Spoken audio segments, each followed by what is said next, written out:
আৰু থলুৱা চেনী চম্পা ধীৰমণি বা যিবিলাক আমাৰ থলুৱা প্ৰজাতি আছে নিবনুৱা যুৱকসকলে কল খেতিৰ যোগেদি অন্যান্য ক্ষেত্ৰত যিহেতু অৱদান আগবঢ়াইছে কল খেতিৰ যোগেদিও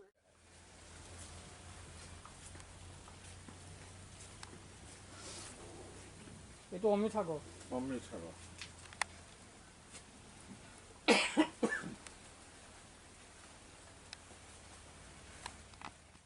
এতিয়া সেইটো বালিটো আমি মাটিলৈ কনভাৰ্ট কৰিছোঁ জৈৱিক পদ্ধতিৰে